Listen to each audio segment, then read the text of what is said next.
7 થયા છે. 7 ને? સ્વામિનારાયણ અરે તારીખ 7 એપ્રિલ 2025 રોજના અનુક્રમમાં આપણે રામાનુજાચાર્ય કૃત આ વ્યાસસૂત્રનું શ્રીભાષ્ય જે છે તે જોઈ રહ્યા છે. આ શ્રીભાષ્યને વિશે આપણે રામાનુજ સંપ્રદાય પ્રમાણે જે જીવનું સ્વરૂપ એની ચર્ચા આપણે શનિવારે જોઈ હતી. એમાં આપણે શનિવારે જોયું કે ભાઈ આ જીવ જે છે તે કર્તા છે, ભોગતા છે, શરીરી છે અને પ્રકૃતિરૂપી શરીરનો એ શરીરી છે ત્યાં સુધી આપણે સમજેલા કે ભાઈ એ શરીરનો શરીરી કેવી રીતે છે. શરીરનો શરીરી એ પ્રમાણે છે કે એ નિયામક છે, એ એનો કંટ્રોલર છે. એટલે શરીર આપણે ત્યાં સ્વતંત્ર નથી, જીવ સ્વતંત્ર છે. એટલે જીવ ધારે એવું કાર્ય આ શરીર પાસે કરાવી શકે. તમે પૃથ્વીને વિશે એવા ઘણા જીવો જોશો કે જે 4 કલાક ઊંઘીને 18 કલાક કામ કરે છે, સેવાનું 19 કલાક કામ કરનારા છે અને શરીરને પોતાના મરજી મુજબ વર્તાવે છે. અને એવા પણ જોશો જે 12 15 કલાક ઊંઘમાં કાઢતા હશે અને પેલા જય Swaminarayan waste of time, killing of time કરતા હશે. એટલે કહેવાનો મતલબ એવો છે કે શરીર જે છે તે હકીકતમાં જીવને આધીન છે.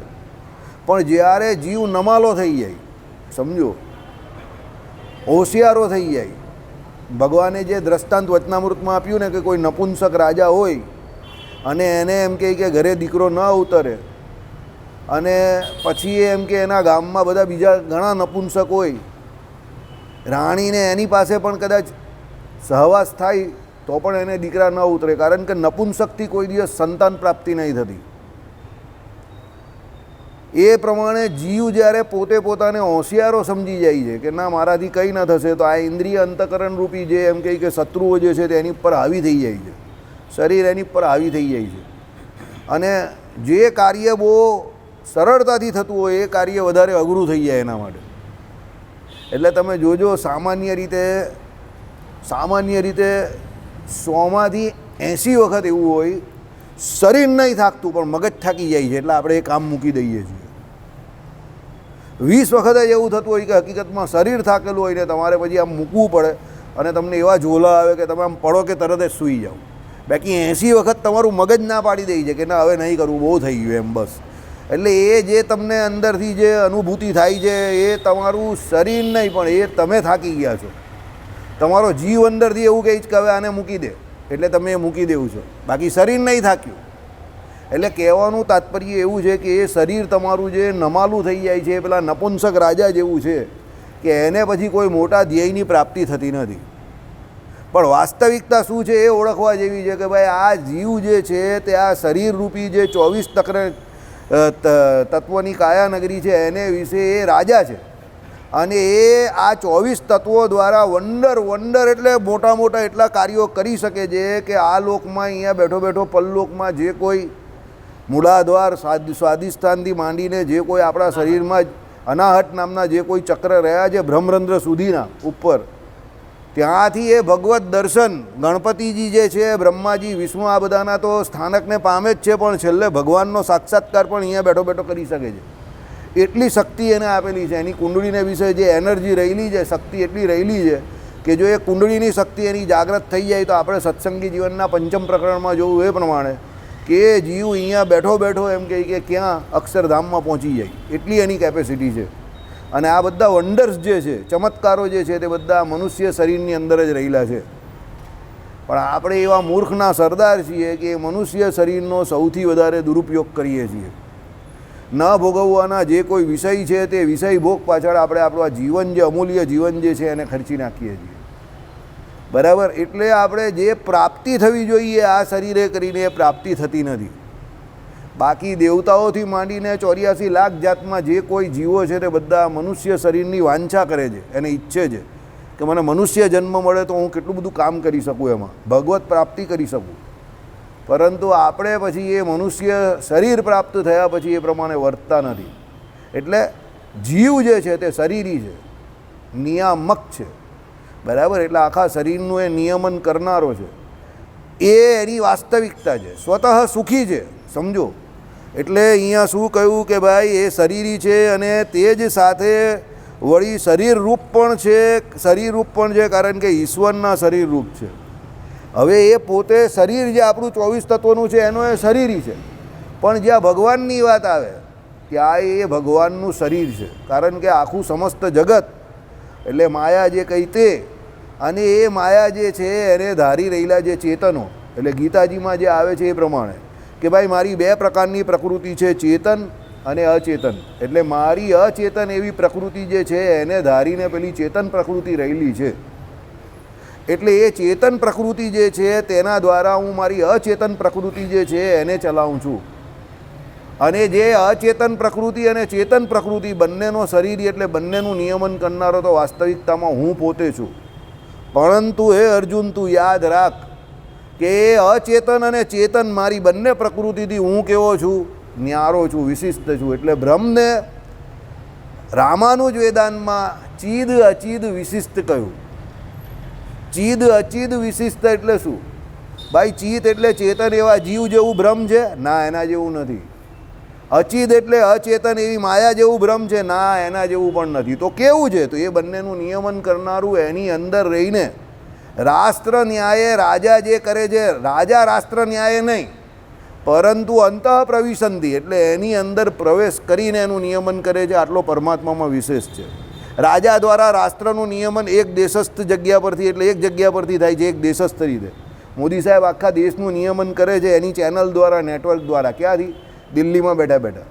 ભગવાન એવી રીતે નિયમન આપણું નહીં કરતા, આપણી અંદર બેસીને આપણું નિયમન કરે છે. બીજું સકાલ કાલ, કાળના પણ એ ભગવાન કાર છે. અને એક કાળા વિછિન્ન સર્વ જીવને વિશે એ ભગવાન બિરાજમાન થઈને અંતર્યામીપણે રહીને એ દરેક જીવના કર્મ પ્રમાણે એને એના કર્મનું ફળ આપવા માટે એ ભગવાન જ સમર્થ છે. બીજું કોઈ અનંત કોટી બ્રહ્માંડમાં સમર્થ નથી.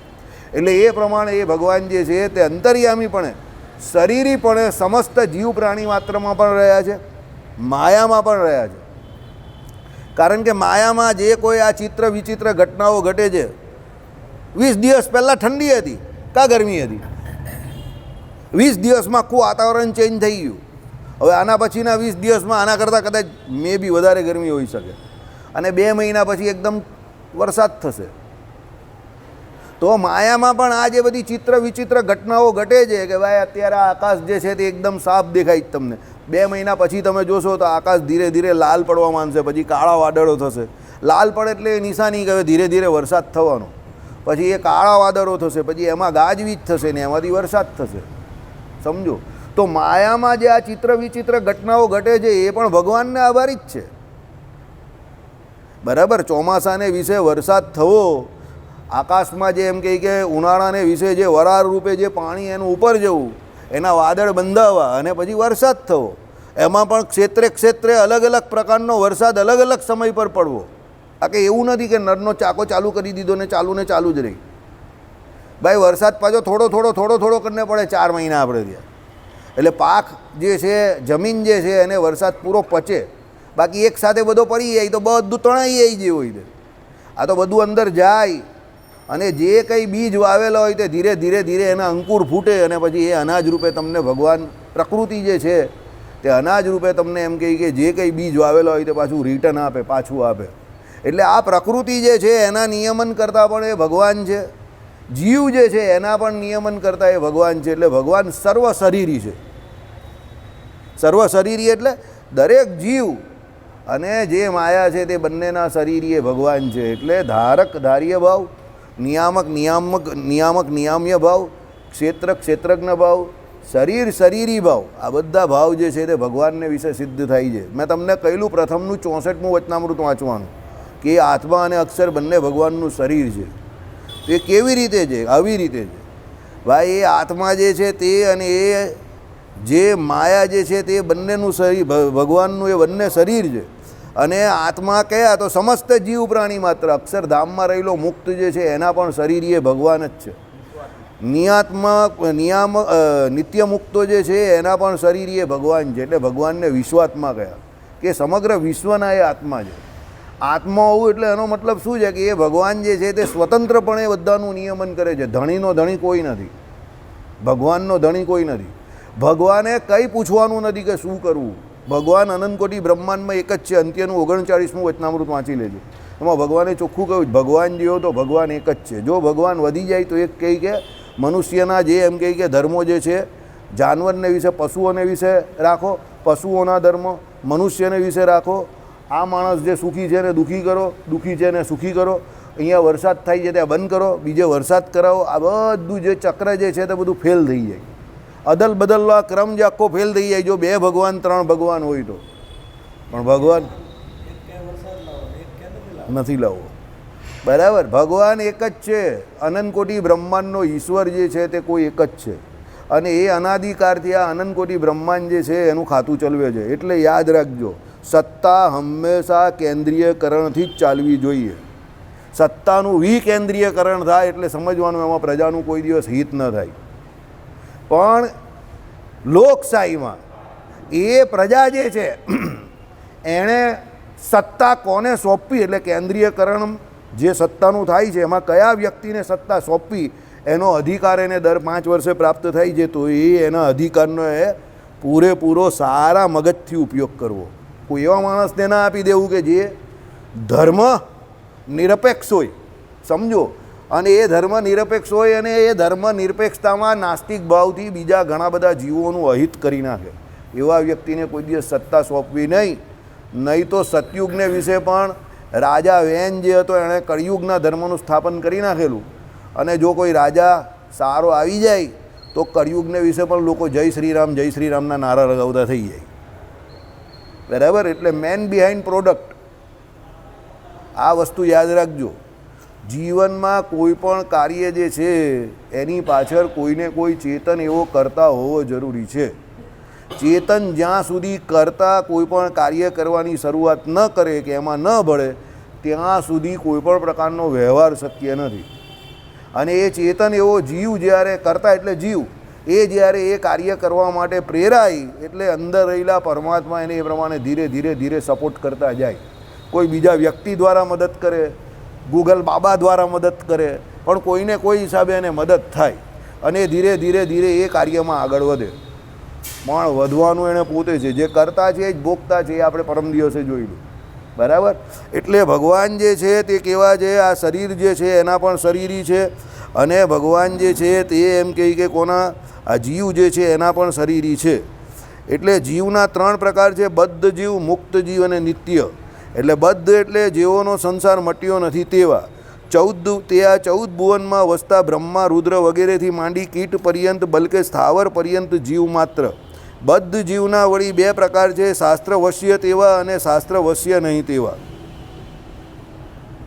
સમજવા જેવું છે. 3 પ્રકારના જીવ કયા? એક બદ્ધ જીવ, બીજા મુક્ત જીવ અને ત્રીજા નિત્ય મુક્ત. આપણે અહીંયા વાત કરેલી હતી આની, તો પણ પાછી આવે છે તો કરી લઈએ. બદ્ધ એટલે કેવા? આ 14 લોકના બ્રહ્માંડમાં જે અહીંયા રહેલા તે બ્રહ્માજીથી માંડીને અત્યારે આ બધા જીવડા જે દેખાય જ તમને ફરાળી હાડકા વગરના, બરાબર, એ બધા જે છે તે બધા બદ્ધ જીવ છે. આ બધા બંધાયેલા છે. આ બધાના આયુષ્ય છે, કોઈનું 2 કલાક, કોઈનું 4 કલાક, કોઈનું 6 કલાક, કોઈનું 1 વર્ષ, કોઈનું 2 વર્ષ, કોઈનું 50 વર્ષ, કોઈનું 100 વર્ષ, કોઈનું 20 વર્ષ. કૂતરા, બળ્યા, બિલાડા, ગધેડા, આ તે બધાની અલગ અલગ પ્રકારની આયુષ્ય છે ને એ પ્રમાણે એ બધા બદ્ધ જીવ જે છે એ શરીરમાં રહી છે અને એક શરીર પડે ને બીજું શરીર પડે ને ત્રીજું, એમ કરીને ધારતા જાય. સમજો, આ બધા બદ્ધ છે. બ્રહ્માજી પણ બંધાયેલા છે.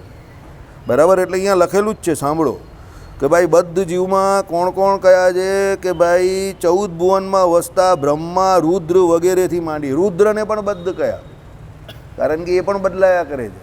બધાની અવસ્થા કહેલી છે એટલે બધા બદલાયા કરે. એટલે 14 લોકના બ્રહ્માંડમાં કોઈ મુક્ત નથી. બરાબર, મને એક ભાઈએ હમણાં જ પૂછ્યું કે માણસો કેટલા પ્રકારના? મેં કહું 2 પ્રકારના. તે કંઈ કયા? મેં કહું એક ભંગાર. એટલે પછી એ બોલ્યો બીજા સારા. મેં કહું ના, બીજા અતિ ભંગાર. કે આ કંઈ તમે નવું લાવ્યા, બસ હવે તમે પકડી લીધું. એટલે એવું છે, અહીંયા બધા જ બંધાયેલા છે. પછી પેલો ઘનશ્યામ છે ને નીચે ફૂલપાનવાળો, એ આપણી જનોઈ સંસ્કાર થતા હતા ત્યારે મને પૂછતો હતો કે વાસુદેવ, દુનિયામાં કેવા માણસો છે? મેં કોઈ એક તો ખરાબ માણસો છે. પછી એ કંઈ ખરાબ કેવા, એટલે પછી મેં એને થોડી વ્યાખ્યા આપી આમ તેમ. પછી મને કંઈ બીજા સારા માણસો કેમ? એમ કહે કે તમારા જેવા. મેં કહું ના, બીજા અતિ ખરાબ માણસો. તે કંઈ સારા કોઈ છે જ નહીં. એટલે મેં કોઈ અત્યારે તો એવું જ કહી શકાય.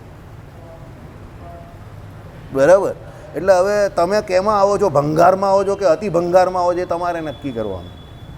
સમજી ગયા? મારી વાત જરા વિચિત્ર હોય પણ હું આજે જે વાત કરું તે લોકો 15 વર્ષ 20 વર્ષ 2 વર્ષ પછી માને, પછી સાચી થઈ જાય. પહેલાં તરત નહીં સમજ પડે. અત્યારે હું જે કહું તે તમને એવું લાગે કે આ શું વાત કરે છે, પણ પછી તમે જીવનમાં એનો અનુભવ કરો ને એટલે તમને ખબર પડે કે ભાઈ પેલા ભાઈ જે કહેતા હતા એ સાચી વાત છે. બરાબર. એટલે 2 પ્રકારના માણસ છે, ભંગાર અને અતિ ભંગાર. આ એવી વાત છે. બધા જ છે. બ્રહ્માજી પણ બદ્ધ, એ પણ બંધાયેલા. સમજો, જો એ બંધાયેલા ના હોય તો પોતાની દીકરી સરસ્વતીજીને જોઈને એને મોહ થાય ખરો? સાંભળો, સમજો. બરાબર.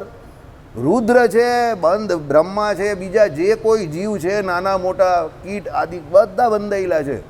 બરાબર. આ રામાનુજ ભાષ્ય કહે છે, હું કે તમે નહીં કહેતા. આ રામાનુજાચાર્યનું ભાષ્ય જે છે શ્રી ભાષ્ય એ કહે છે. અને બીજી એક વાત યાદ રાખો, આપણામાં જે કંઈ ખરાબી છે એને કડવાહટથી સાંભળવા માટે તૈયાર રહેવું. થોડાક ફેક્ટ જે છે એનો સામનો કરો. સમજો, કડવી હકીકત જે છે ને એ સાંભળશો તો તમને તમારી વાસ્તવિકતા વિશે જાણકારી મળશે. બાકી આખી જિંદગી તમારી જે છે ને એ અવાસ્તવિક રીતે નીકળી જશે. આમાં લોકો ખાલી વખાણ કર્યા કરે, તમે બહુ હોશિયાર, તમે બહુ ડાયા, તમે બહુ હારા, એમ કરીને. આ તમે ખુશ થયા કરો. બરાબર. એટલે ખુશ ફેમીમાં જિંદગી નીકળી જશે. ઘણાની જિંદગી આખી ખુશ ફેમીમાં જ નીકળી જાય. મારી દ્રષ્ટિએ એ બહુ બદનસીબ માણસ છે કે જેની જિંદગી ખુશ ફેમીમાં નીકળી ગઈ. એ બદનસીબ છે. કારણ કે બિચારાને એની પોતાની જિંદગીનો કે પોતાનો પરિચય જ નહીં થયો કે કેવો છે. એ ખુશ ફેમીમાં જિંદગી નીકળી ગઈ. પણ પેલો જેને વાસ્તવિકતાનો પરિચય થયો, કડવાહટ ખબર પડી, પણ એને એની વાસ્તવિકતા ખબર તો પડી ને કે હું આવો છું. સમજો. બરાબર. હવે આપણે અહીંયા બેઠા છે, આપણે નાના હતા ત્યારે બધી કહાની કિસ્સા સાંભળતા હતા. તો કોઈ દેવ આવે ને રાજી થઈ જાય ને આ આપે ને તે આપે તો આપણે કેટલા રાજી થઈ જતા હતા. પણ હવે આપણે ખબર પડી કે જે દેવ તમારી ઉપર રાજી થાય છે એકચ્યુઅલી તો એ પણ બંધાયેલા જ છે. 14 લોકના બ્રહ્માંડમાં બધા જ બંધાયેલા છે. બધા જ બંધાયેલા છે. અહીંયા કોઈ મુક્ત નથી. સમજો, બધા જ દુખિયારા છે. મારા બાપુજી કહેતા હતા ને, ઘેર ઘેર સીતા દુખિયારી. તમે કઈ એક સીતાને પકડવા જાઓ, ઘેર ઘેર સીતા દુખિયારી છે. સમજો, તમે કોઈ પણ બેનને પૂછી લેજો લગ્ન પછી, જવા દેવું નહીં, આની જોડે લગ્ન કરીને તો જવા દેવું. કોઈ એક બેન તમને એવું કહે કે આની જોડે લગ્ન કરીને હું સુખી થઈ ગઈ તો પછી જય સ્વામિનારાયણ. બરાબર. 75 વર્ષ જૂના માણસ અહીંયા બેઠેલા છે, તમારે એમને પૂછવું હોય તો પૂછી લેજો. બરાબર. એ એક જ વાત કરશે કે આની જોડે લગ્ન કરીને તો પછી જવા દઉં. પછી મારે કંઈ આગળ બોલવું નથી, કારણ કે હું પાછો બજરંગબલીનો ચેલો, એટલે મારાથી વધારે કંઈ બોલાય નહીં. એટલે કહેવાનું તાત્પર્ય અહીંયા એવું છે કે આપણે એવું લાગે કે આ ભાઈ સુખી છે, એ ભાઈને એવું લાગે કે આ ભાઈ સુખી છે, એને એવું લાગે કે આ સુખી છે. પણ 14 લોકના બ્રહ્માંડમાં બધો સુખાભાસ છે.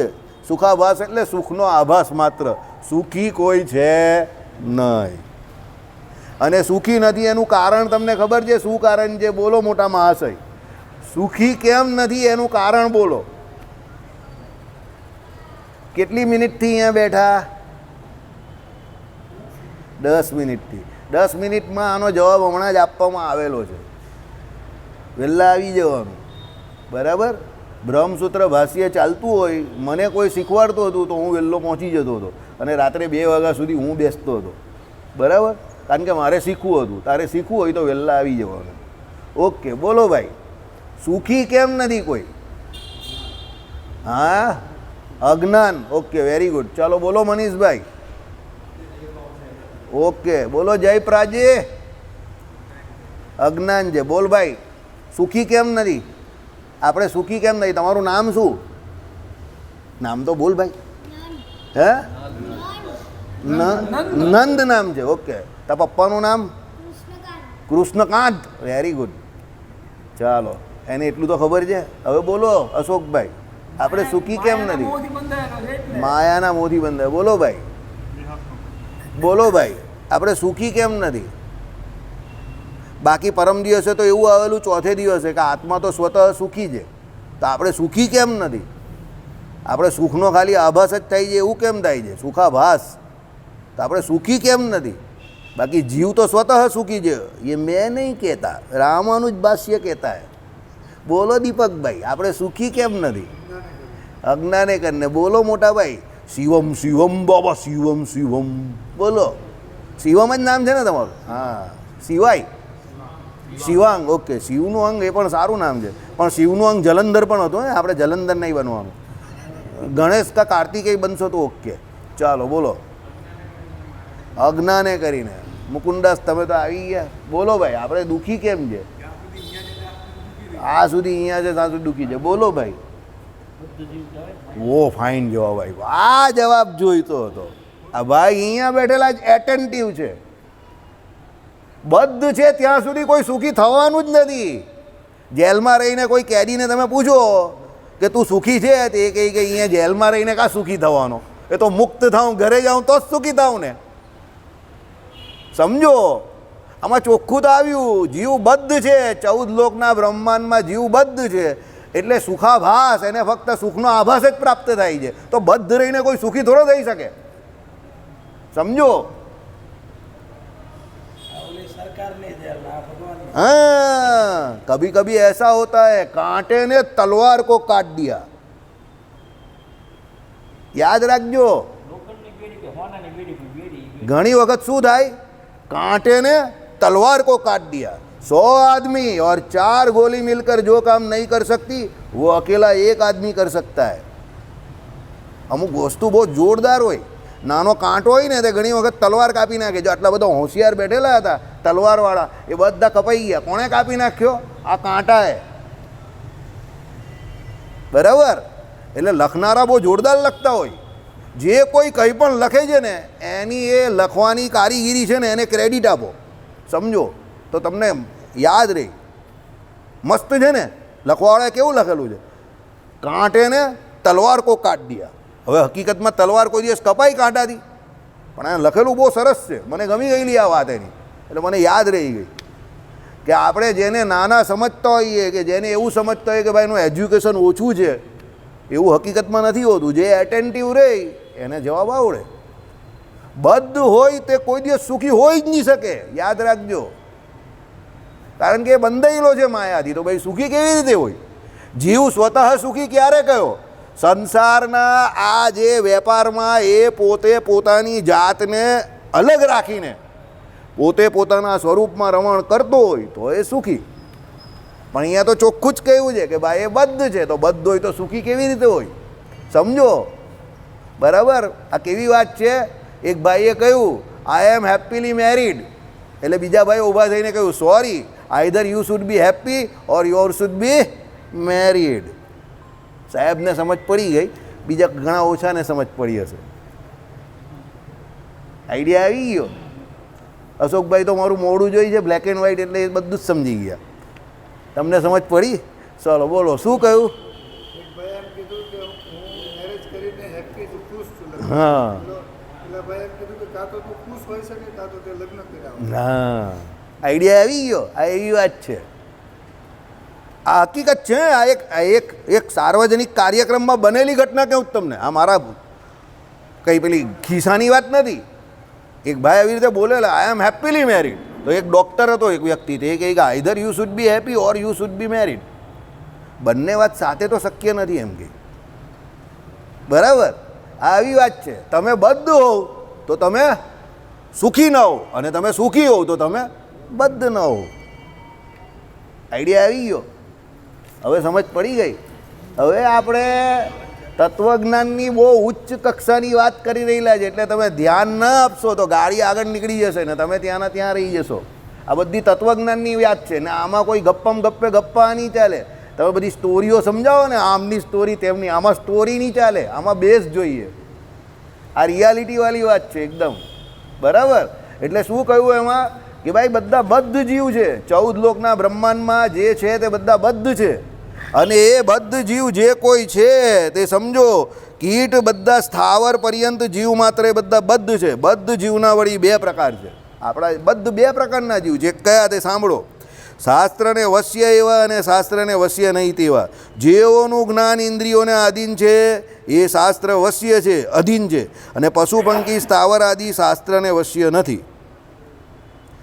પશુ પક્ષી જે છે એને થોડા શાસ્ત્રના નિયમ લાગે. કાલે 11 છે તો કોણ 11 કરશે? આપણે કરશું ને? મનુષ્ય કરશે ને? કબૂતર 11 કરે, કૂતરો 11 કરે,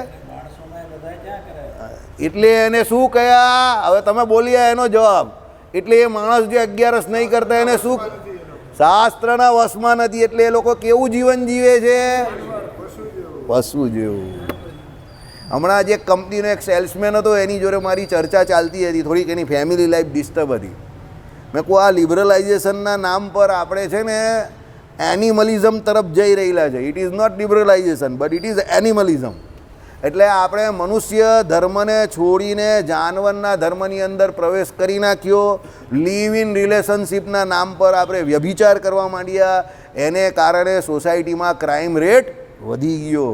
બાકી શાસ્ત્રોમાં કયા હોય એ પ્રમાણે 4 ફેરા ભરીને લગ્ન કરી નાખે તો ક્રાઇમ રેટ આટલો વધે નહીં. મા બાપ જે છોકરી શોધી આપે પોતાના કુળને જે મર્યાદાને જે બરાબર હોય તે પ્રમાણે. સમજો આપણે શું કર્યું? લિબરલાઇઝેશન, ઇન્ડિપેન્ડન્સી, સ્વતંત્ર મગજ, જાતે શોધી નાખશું. આ બધા ચક્કરમાં શું કરી નાખ્યું? એટલે શાસ્ત્રને વશ્ય નથી રહેતા જેના ઇન્દ્રિય અંતકરણ, એ પોતે કેવા છે? પશુ જેવા જ છે. સાહેબની વાત એકદમ સાચી છે. બરાબર. પછી પેપરમાં 2 પ્રકારના વ્યક્તિઓના નામ આવે. આજે વાત નીકળી है तो बहुत दूर तलक जाएगी. કોના કોના નામ આવે? એક પ્રખ્યાત હોય ને બીજા મુખ્યાત હોય. બીજા પણ 2 કયા છે? એક હોય નામચીન અને બીજો હોય નામાંકિત. નામચીન તમને ખબર ને? આ બધા જે બુટલેગર હોય એ શું કહે? નામચીન બુટલેગર પકડાઈ ગયો.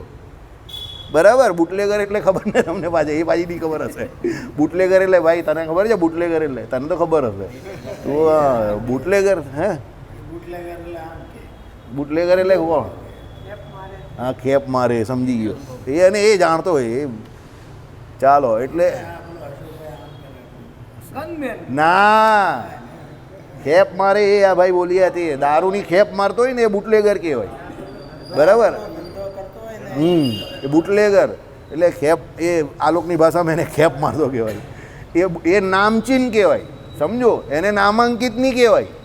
અને કોઈ સારા કવિ હોય, બરાબર, કોઈ સારા વૈજ્ઞાનિક હોય, સમજો, કોઈ સારો વ્યક્તિ હોય અને એ જે સાર્વજનિક રીતે બધાનું સારું કામ કરતો હોય તો શું લખે? નામાંકિત વ્યક્તિ છે. એટલે નામાંકિત અને નામચીનમાં ફરક છે.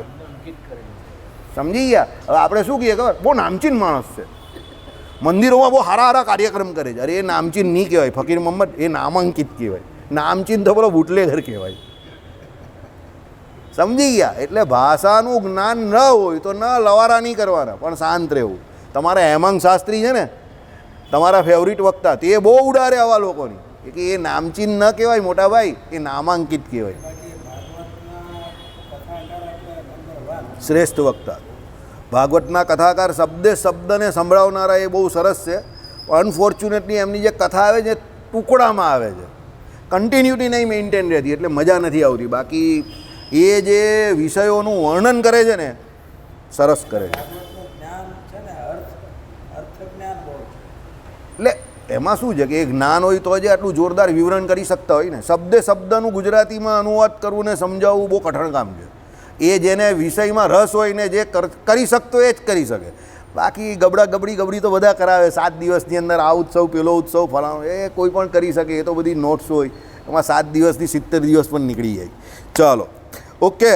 એટલે એ આપણે જોયું શું આવે? શાસ્ત્રને વશ્ય તેવા અને શાસ્ત્રને એટલે જીવોનું ઇન્દ્રિયોને અધીન છે તે શાસ્ત્ર વશ્ય. પશુ પંખી સ્થાવર આદિ શાસ્ત્રને વશ્ય નથી. શાસ્ત્ર વશ્યના વળી 2 પ્રકાર. હવે શાસ્ત્ર વશ્ય છે એમાં પણ 2 પ્રકાર. સાંભળો, બુભુક્ષુ અને મુમુક્ષુ. ભાઈ શાસ્ત્રને વશ્ય તો ખરા, શાસ્ત્રની મર્યાદા જાણે તો છે, પણ એમાં બુભુક્ષુ જે છે તે ઇન્દ્રિય અંતકરણનો ઉપયોગ કેના માટે કરે છે? ભોગવવા માટે કરે છે. અને જે મુમુક્ષુ જે છે તે ઇન્દ્રિય અંતકરણનો ઉપયોગ કોના માટે કરે છે? ભગવાનનું ભજન કરવા માટે. એ આવશે આમાં એ પ્રમાણે. ચાલો, ભોગની ઈચ્છાવાળા અને મોક્ષની ઈચ્છાવાળા. બુભુક્ષુ તે ધર્મ, અર્થ અને કામપરાયણ. સમજજો, એટલે જેને અત્યારે પણ મંદિરમાં આવીને ધર્મ, અર્થ અને કામપરાયણ વૃત્તિ છે એ બધા બુભુક્ષુ છે. સમજો, બરાબર. તેમાં કેટલાક ધર્મપરાયણ અને કેટલાક અર્થ અને કામપરાયણ. તેમાં જેવો અર્થ અને કામપરાયણ છે તે દેહાત્મા અભિમાની જાણવા. સાંભળો હવે શાંતિથી ધીરે ધીરે સમજીએ. કેટલાક ધર્મપરાયણ અને કેટલાક અર્થ અને કામપરાયણ. ઘણાને કેવું હોય ધર્મ મુખ્યપણે એટલે બધા ધર્મનું પાલન કરવાના બહુ એ હોય, અને ઘણા અર્થ અને કામ તો કંઈ નવું નથી. દુનિયામાં તમને 90% લોકો અર્થ અને કામપરાયણ જ જોવા મળશે. કોઈ પણ ક્રિયા કરે એની પાછળ એને અર્થ કા કામ જોઈતું હોય. હવે સમજવા જેવું શું છે તે સાંભળો. તેમાં જેવો અર્થ અને કામપરાયણ છે તે દેહાત્મ અભિમાની છે. જે અર્થ અને કામપરાયણ છે તે બધા દેહાભિમાની છે. કેમ દેહાભિમાની છે તે સાંભળો. અર્થની જરૂર જે છે તે સૌથી વધારે જે છે તે દેહાભિમાની વધારે વ્યક્તિને છે, કારણ કે એનો લોભ જે છે તે મટતો નથી અને એને જરૂરિયાત જે છે તે પૂરી થતી જ નથી. સમજો. અને કામ એટલે ભોગવવાની જે ઈચ્છાઓ જે છે, અલગ અલગ પ્રકારના અલગ અલગ રીતે ઘણા બધા કામ ભોગ એ કરે છે તો પણ એની ઈચ્છા જે છે તે કોઈ દિવસ મટતી નથી. એટલે એ ટોટલી દેહાભિમાની વ્યક્તિ છે, અર્થ અને કામપરાયણ. સમજો. બરાબર. હવે સાંભળવા જેવું છે આમાં. ધર્મપરાયણ જે છે એના બે પ્રકાર છે, એક ભગવત પરાયણ અને અન્ય દેવપરાયણ. ધર્મનું પાલન પણ માણસ બે રીતે કરે, એક ભગવત પરાયણ અને દેવપરાયણ. મુમુક્ષુ બે જાતના, કૈવલ્ય પરાયણ અને મોક્ષ પરાયણ. હવે સમજો, અહીંયા પેલા ધર્મપરાયણ અને ભગવત પરાયણ, અન્ય ભગવત પરાયણ અને અન્ય દેવપરાયણ, એ ધર્મપરાયણના બે પ્રકારે કેવી રીતે સમજો. ધર્મનું પાલન કરવાવાળા ઘણા બધા લોકો હોય, પણ એક ભગવાનની ઈચ્છા એ કરીને ભગવત પરાયણ હોય કે ધર્મનું પાલન કરે, એમાં ભગવાનને રાજી કરવા ઈચ્છતો હોય.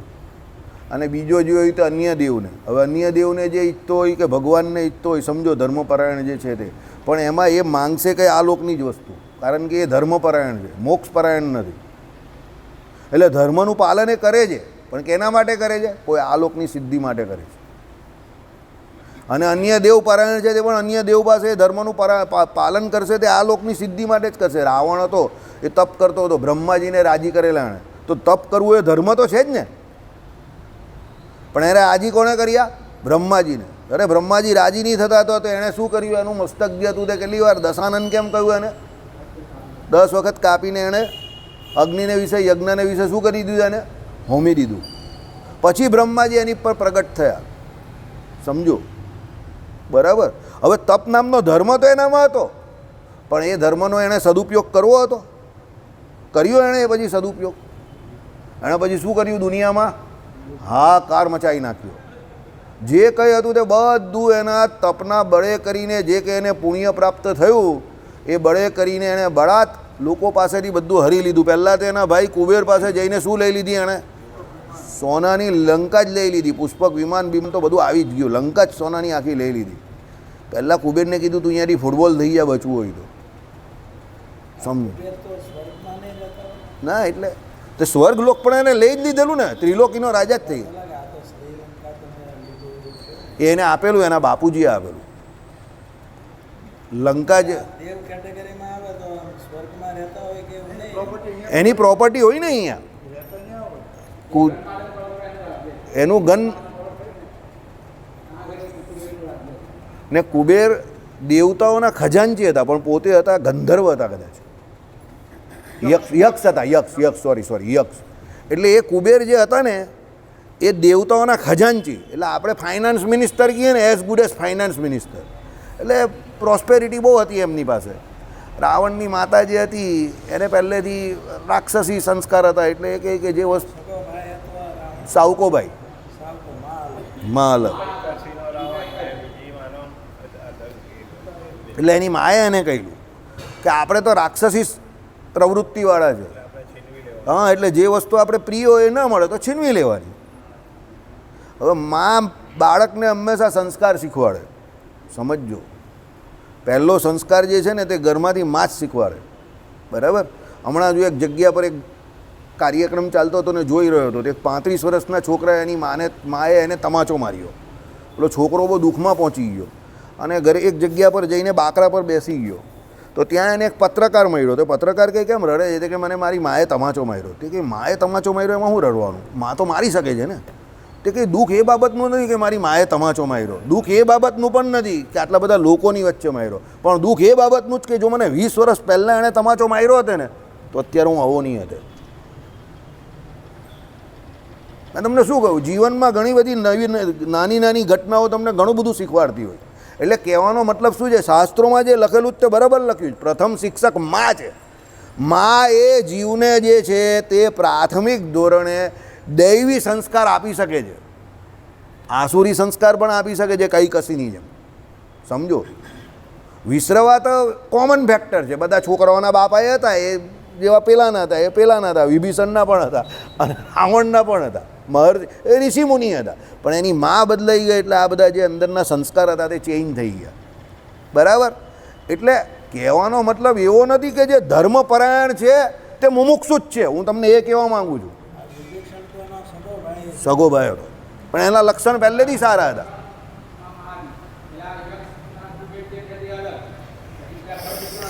ખુરદસનના અલગ હતા માં, અને એની પેલી બેન શૂરપણખા. બરાબર? એટલે ભાઈ ભાઈ પ્રકૃતિમાં ચેન્જ હોય, જીવાતમાં અલગ અલગ હોય. સમજો, વિભીષણ હતો તે પહેલેથી સાત્વિક પ્રકૃતિનો હતો. એણે ભગવાન એને તપ કરેલું ત્યારે પણ એને ભગવાન વિષ્ણુની પ્રાપ્તિ કરવી હતી. સમજો કે ભાઈ મારે ભગવાન વિષ્ણુની પ્રાપ્તિ કરવી છે. એટલે એ લક્ષણ એ મુમુક્ષુના લક્ષણ છે. એટલે ધર્મનું પાલન કરવું, સમજજો, એ મુમુક્ષુતાનું લક્ષણ નથી. યાદ રાખજો, ધર્મ નામનો સંસ્કાર જે છે તે ઘણી વખત અસુરોમાં હોઈ શકે છે, પોસિબિલિટી છે. ધર્મ કોઈમાં પણ હોઈ શકે. જરાસંઘમાં પણ દાન કરવા રૂપ ધર્મ હતો, દુર્યોધનમાં પણ દાન કરવા રૂપ ધર્મ હતો. એટલે ધર્મનો સંસ્કાર હોય એટલે મુમુક્ષુ જ છે એવું માનવું જરૂરી નથી. પણ મુમુક્ષુ હોવું એટલે ધર્મ જે છે એનો પોતાના મોક્ષ માટે ઉપયોગ કરવો, એ મુમુક્ષુતા છે. નહીં, કઠણ નથી, પણ ઇઝી. તમે જે પ્રકૃતિ, તમે જેવું ઈચ્છો એવું થાય. દડો ફૂલટોસ છે, તમે સીધો ધમ્મ દઈને ડેરિંગ કરીને મારી દો તો 6, અને લલ્લુ પંજુ થઈ ગયા તો કેચ પણ આવી જાય. એ કોન્ફિડન્સ રાખવો પડે તમારે કે મારી જ દેવાનો આવે એટલે ગમે ત્યાં ફટકારવાનો જ છે. એ જ તમારા કર્મ, આજુબાજુ તમે જેની સાથે રહેવું, જેનો સંગ કરો, એ જ બધું જવાબદાર છે. બરાબર? એટલે આમાં જે કહ્યું સાંભળો કે ભાઈ એક છે ભગવત પરાયણ અને એક અન્ય દેવ પરાયણ. હવે મુમુક્ષુ પણ બે જાતના છે, કૈવલ્ય પરાયણ અને મોક્ષ પરાયણ. કૈવલ્ય એટલે જ્ઞાન યોગે કરીને પ્રકૃતિ યુક્ત પોતાના આત્માનો અનુભવ કરવો. તે ભગવાને કહ્યું ને કૈવલ્ય મુક્તિને પામે, એ કૈવલ્યાર્થી છે. એ પોતાના આત્માનો જે સ્વ આત્મા અનુભવ કરવો, એટલે એ આત્મા સુધી પહોંચેલા છે. અને એની મુક્તિ મેક્સિમમ ક્યાં થાય તો અક્ષર બ્રહ્મના તેજની અંદર એ વિશેષ છેલ્લે લીન થઈ જાય. આ કૈવલ્યાર્થીની પ્રાપ્તિ. અને એ આત્મા સુધી જ પહોંચે છે પોતાના. એ કૈવલ્યાર્થી ભગવાન સુધી પહોંચતો નથી. એની મુક્તિ પણ કઈ અક્ષર બ્રહ્મના તેજમાં લીન થઈ જવું તે. અને બીજો જે છે તે શું કહ્યું કે ભાઈ મોક્ષ પરાયણ, એટલે તે મોક્ષ પરાયણ બે જાતના પાછા, એક તો ભક્ત અને પ્રપન્ન. પાછા મોક્ષ પરાયણ પણ બે જાતના છે, એક ભક્ત અને એક પ્રપન્ન. આ બધું આપણે અહીંયા લખશું, ટેન્શન નહીં લેતા. તમને અનુક્રમ ભૂલી જવાશે એ મને ખબર છે. સમજો? બરાબર? મને બધી ખબર જ હોય પહેલેથી કે તમે ક્યાં શું ભૂલ કરશો. બરાબર? કારણ કે એ બધાને જ ખબર હોય. એટલે મુમુક્ષુ બે પ્રકારના, એક ભક્ત અને પ્રપન્ન. સાંભળો, હવે સાંભળો, ભક્ત જે છે તે બે જાતના, સાધન ભક્તિનિષ્ઠ અને સાધ્ય ભક્તિનિષ્ઠ. વ્યાસાદિક સાધન ભક્તિનિષ્ઠ અને પરાંકુશાંદી, એટલે જેમાં ભક્તિ તે સાધન માત્ર છે તે સાધન ભક્તિ, અને જેમાં ભક્તિ પોતે સાધ્ય જ, અર્થાત ભક્તિ જે છે તે ભક્તિ ખાતર જ વળી છે તે સાધ્ય ભક્તિ. આ બધું આપણે કાલે સમજશું, ટેન્શન નહીં લેવું. સાધન ભક્તિ જે છે તે સાધનોમાં પૂરેપૂરી એને નિષ્ઠા છે. સાધ્ય ભક્તિ એટલે શું છે કે એ ભક્તિ જે છે છેલ્લી પ્રેમ લક્ષણા ભક્તિ કહીને તે સાધ્ય ભક્તિ. સમજો? હવે આપણે બધું કાલે સમજશું, ચિંતા નહીં કરો. આ બધી સમજ પડે એવી વસ્તુ છે, અઘરી નથી ગઈ. બધું છૂટું પાડીને એક એક સમજશો એટલે બધું સમજ પડી જશે. અને છેલ્લે આવશે પ્રપન્ન. પ્રપન્ન એટલે કોણ? જે ભગવાનની શરણાગતિ સ્વીકારી લે છે તે, કે ભગવાન હું તમારી શરણે છું, હવે તમારે મારો મોક્ષ કરવાનો છે, પણ એ શરણાગતના જે 6 લક્ષણો કયા એ 6 લક્ષણો એને પાળવાના. આપણે બધા શરણાગતમાં આવીએ, કારણ કે આપણો સંપ્રદાય આખો શરણાગતનો છે. એ છેલ્લો પ્રપન્ન જે છે તે સૌથી શ્રેષ્ઠ છે. અને આપણે બધા એ પ્રપન્ન અસ્મિસો પાતુમાં એમ કરીને આપણે બધા એમાં જ આવીએ. એટલે આપણે એ સૌથી વધારે સમજવાનું છે. પણ આ પેલું બધું પણ આપણે સમજીશું, પણ એ બીજાનું છે. બરાબર? ભક્તિ પણ જરૂરી છે, પણ પ્રપન્ન જે છે તે સૌથી શ્રેષ્ઠ છે. એ આપણે હવે આવતીકાલે ધીરે ધીરે બધું સમજશું. શ્રીપતિમ શ્રીધરમ સર્વદેવીશ્વરમ ભક્તિધર્માત્મજમ